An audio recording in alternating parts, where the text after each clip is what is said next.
Now, on the Inside Story, Israel at war.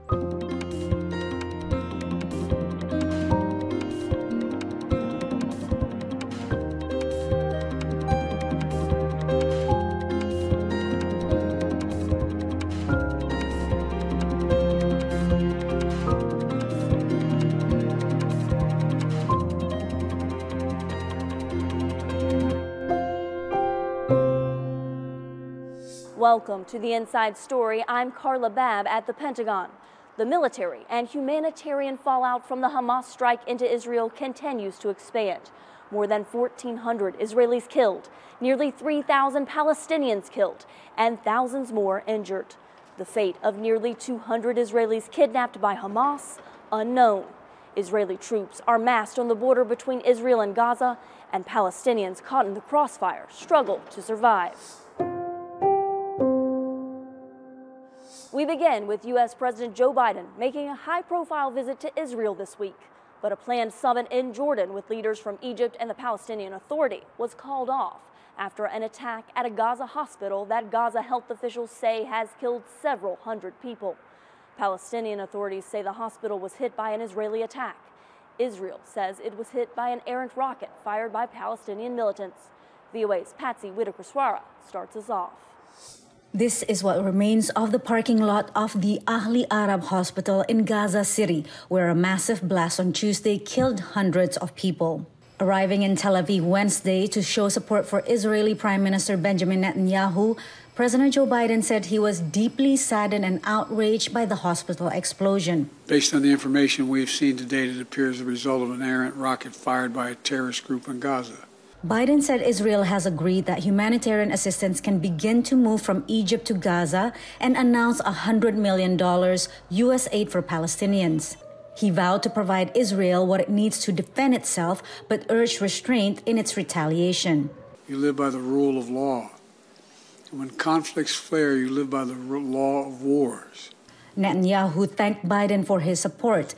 His government has pounded Gaza with airstrikes, killing 3,000 people, and ordered 2 million Gazans to evacuate ahead of an expected ground invasion in response to the militant group Hamas' brazen incursion on October 7th, which killed 1,400 people.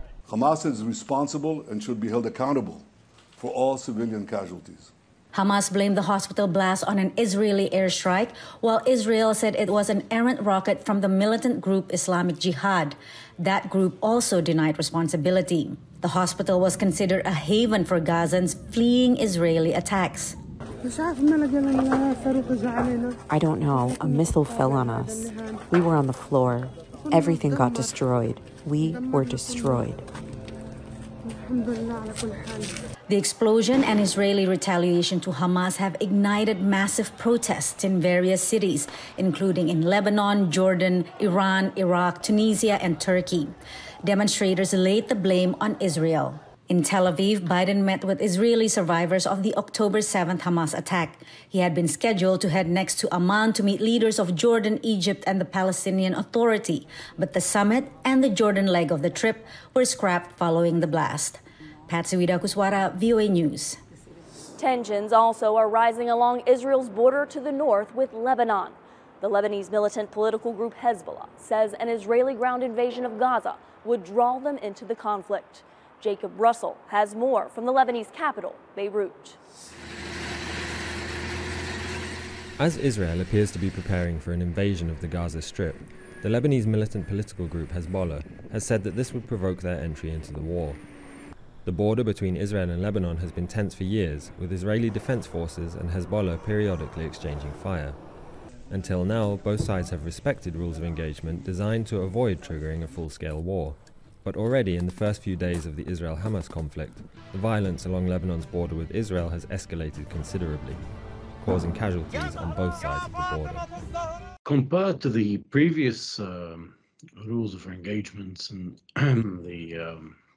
the attacks that happened in the past 2 days were an escalation of what we've had in the past. And I think what comes next is also going to be, within the same frame, and a kind of an upgrade in terms of violence that we've previously seen. But the question is, are both sides interested in keeping it within this confined space?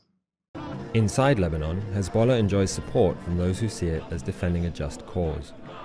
It's not okay to Israel to hurt Palestinian people, children, and civilians. It should be military against military. However, many also remember the last time the two sides went to war in 2006 and do not want to be dragged into another one. Of course we're afraid. It will destroy our homes. It will destroy our country. We've had enough. We don't want it. The likely destruction that Lebanon would experience in another war with Israel would have serious consequences for the country's fragile internal order. If there's a massive Israeli bombing campaign out of 2006, leading to a great destruction within Lebanon, that would reshuffle the cards internally. Hezbollah appears to have little interest in assuaging the concerns of other Lebanese. Speaking anonymously, a senior commander recently told VOA News that the party has units in Beirut at full readiness to defend its supporters from other Lebanese factions. He said, quote, "If necessary, we can take over this country in 24 hours." Lebanon is still reeling from a profound socio-economic crisis and could ill afford to rebuild after a war. Internally, the long-term consequences of war would depend heavily on Hezbollah's ability to secure funding for reconstruction. Jacob Russell for VOA News, Beirut, Lebanon. U.S. Defense Secretary Lloyd Austin placed more than 2,000 military personnel on heightened alert this week with a prepare to deploy order. The Pentagon telling VOA that the units, should they be activated by the president, will further boost the U.S. military's air defenses and intelligence, surveillance, and reconnaissance abilities in the region, along with medical and logistical capabilities. Here's a look at how the U.S. is flexing its military muscle in the Middle East. Another American carrier strike group speeds toward the region. The USS Dwight D. Eisenhower aircraft carrier will join the USS Gerald R. Ford carrier strike group that's locked and loaded in the eastern Mediterranean. Our main goal by positioning not one, but a second carrier will be there soon, is to send a message of deterrence, to say to actors in the region who think that they might want to take advantage of this conflict, do not do that. Sailors aboard the USS Ford, America's biggest and baddest warship, had been wrapping up their 6-month deployment. Now, Defense Secretary Lloyd Austin has extended the deployment of the Ford, along with the cruiser and destroyer ships sailing with it, without stating an end date. 3 ships with the USS Bataan Amphibious Ready Group are positioning thousands of Marines in waters near Israel. Marines able to penetrate hostile territory or provide medical care and assistance. A squadron of A-10 attack aircraft has arrived in the Middle East, with another A-10 squadron's deployment extended.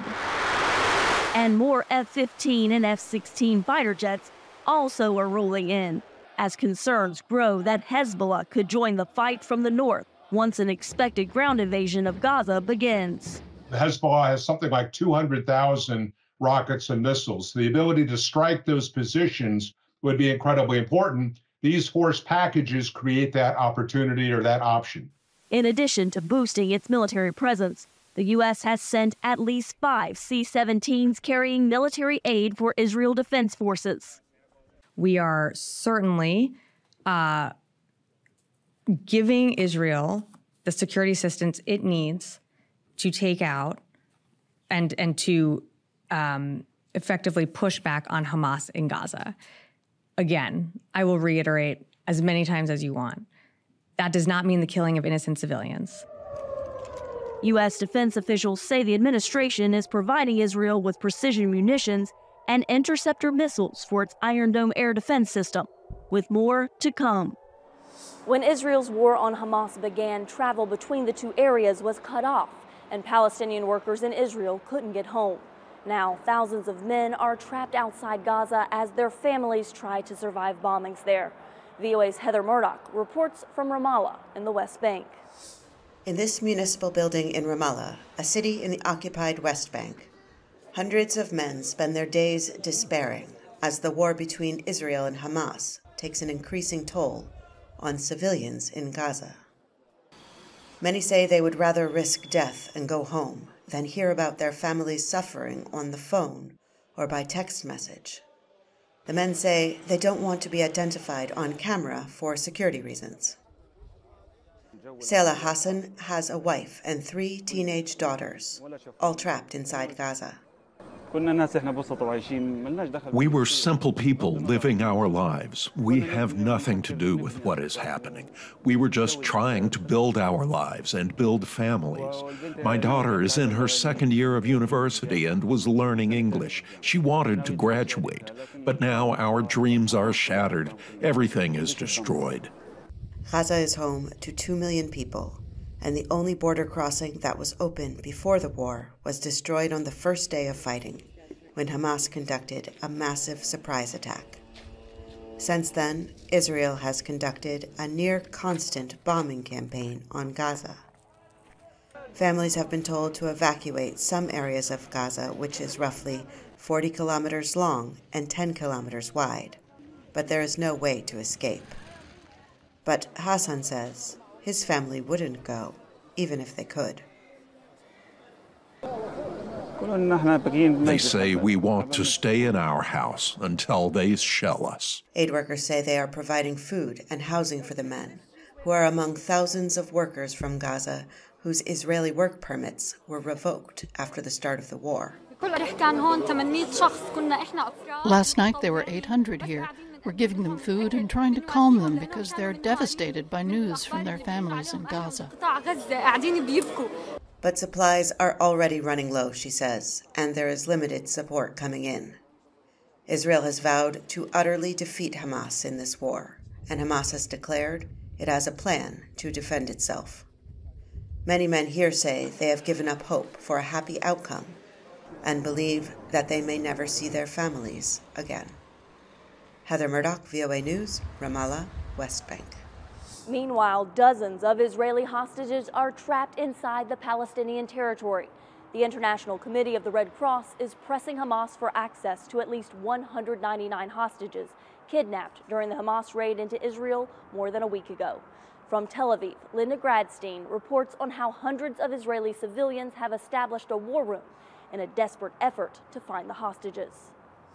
For families and friends, a wall of heartbreak. The faces of some of the 199 or more civilians kidnapped and taken into Gaza hang outside Israel's Defense Ministry headquarters as a reminder they're still missing. Among the kidnapped are young children and older adults. The families of the hostages have banded together to pressure the government to bring their relatives home. They took his wife, my aunt, Adina Moshe, 70 years old. She's sick. They took it out of the windows. And then we didn't know what happened to her until hours later we get from many people that show us the movie that's here between 2 terrorists, cruel terrorists who killed her husband, and they took her on a motorcycle to Gaza Strip. The families say that for more than a week, no representative for the government has met with them. But private Israelis sprang into action. They call it the War Room for the Missing, and they opened it at the Tel Aviv Expo Center. Here, hundreds of volunteers look online for any shred of evidence about the fate of the hostages. Until the war started, many were members of a group called Brothers in Arms, one of the organizations behind 9 months of mass protests against the Israeli government's planned judicial overhaul. Now the group has turned its attention to finding the hostages. Israeli citizens from all kinds of different sectors, from technology, from interrogation, from intelligence, from social networks, are gathered here to try to create a full image of what's going on. Nahon, an information systems professor at Reichman University, says information they've gathered leads them to believe that more than 100 of the hostages are still alive. She sends the information found by her volunteers to the Israeli security services. We found a lot of information about people in social media. Some cases we understand that they were murdered, and then it's our job to update that we got new data. In other cases, we see that they're alive, and we see them write online that they survived the event and what they're doing at the moment. And in other cases, we bring it to further research if we don't have enough data. He says the public's response makes him proud of his country. Citizens have supplied food to soldiers, helped tens of thousands of Israelis displaced from their homes near Gaza, and provided psychological help for those dealing with trauma.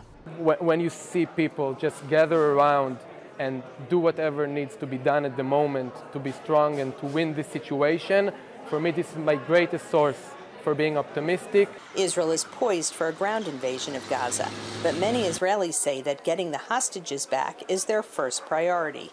Linda Gradstein, VOA News, Tel Aviv.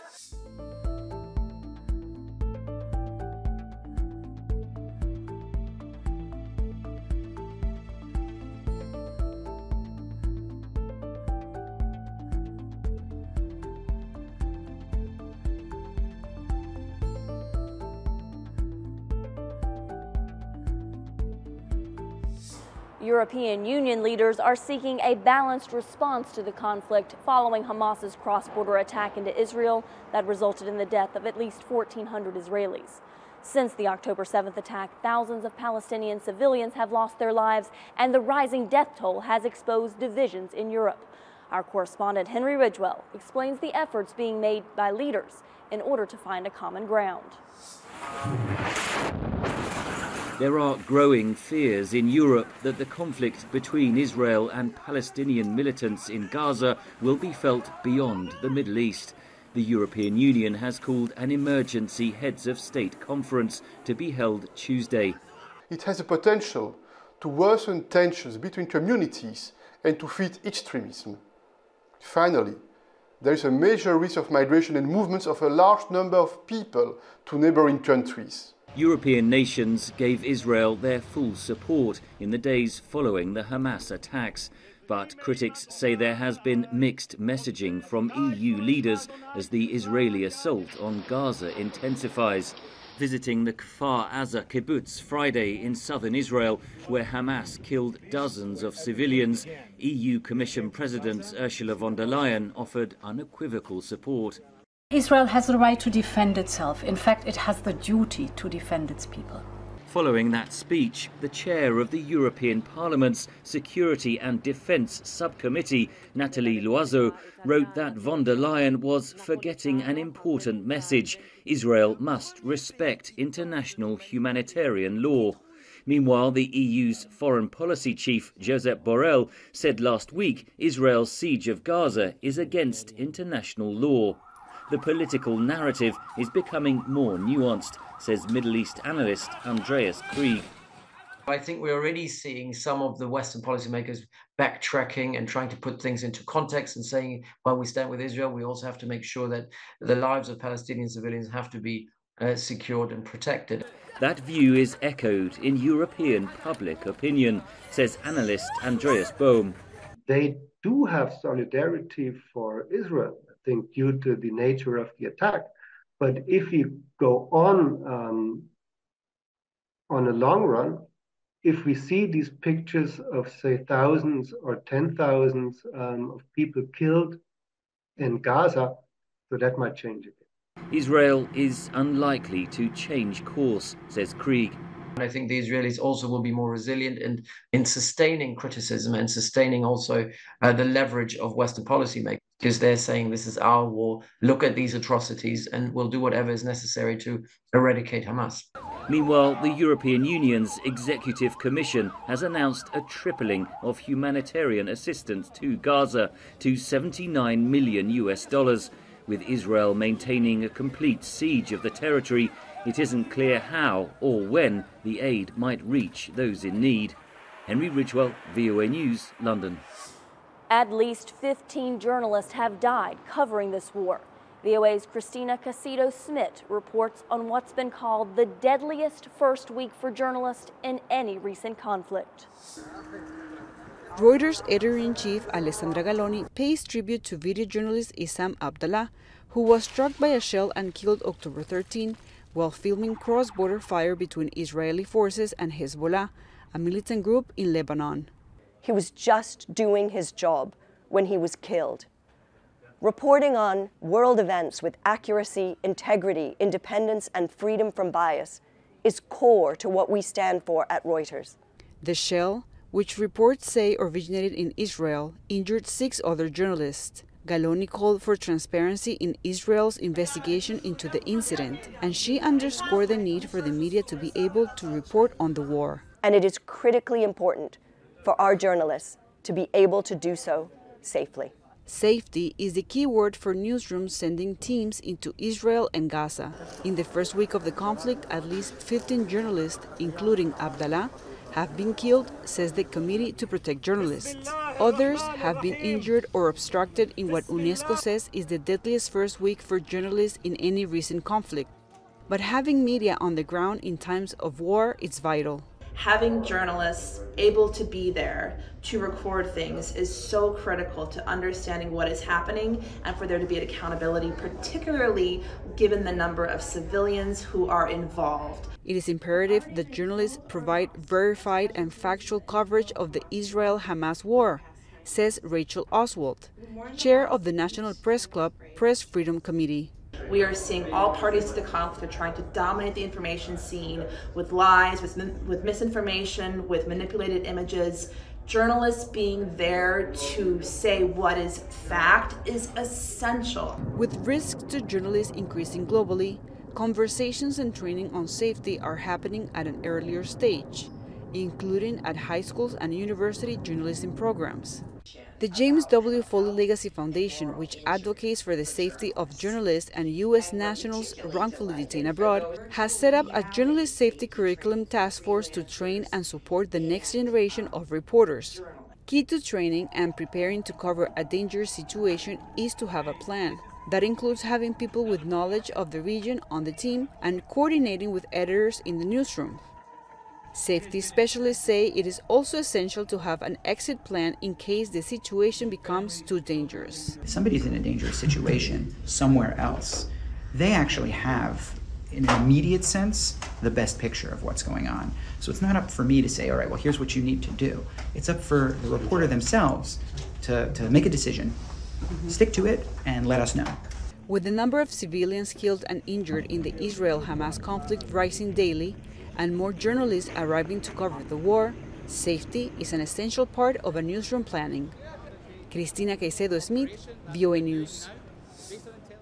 Just a few days ago, these once bustling streets were teeming with people. But since the war between Hamas and Israel began, the old city of Jerusalem resembles a ghost town. Tourists and pilgrims have fled, fearing the brutal violence of the Gaza Strip and areas surrounded, and the Lebanon border might reach this far. So as you see, it's like a strike. It's a few people going out, but there's no tourists, no people coming in, and it's very sad. Most shops are closed, and the few that are open hardly have any customers. Some merchants say they are coming to work just to avoid staying at home and watching the distressing news about the war. At the Church of the Holy Sepulchre, one of the most visited sites in Jerusalem, very few people attended Sunday Mass. Clerics here say they have never seen the church as empty as it is now. At the Western Wall, only the most observant came to pray. In the Christian quarter, Yahya Atzieh says he has been here since before the 1948 creation of the State of Israel, selling souvenirs to tourists and pilgrims. He says that not even during the most violent times has he seen the old city like this. Not like now. This is the first time I saw it very empty, because it's a big war in Gaza. In the first 9 months of 2023, nearly 2.7 million tourists visit here. Now, shop owners wonder when the visitors will be back. Yambuesha, VOA News, Jerusalem. Thanks for joining us on this episode of The Inside Story for our continuing coverage of the war between Israel and Gaza. You can follow me on X, formerly known as Twitter, @CarlaBabVOA. Catch up on past episodes on our free streaming service, VOA Plus. Stay up to date with all the latest news at voanews.com and follow us on Instagram and Facebook @VOA News. We'll be back next week with another episode of The Inside Story. I'm Carla Babb. Thanks for watching.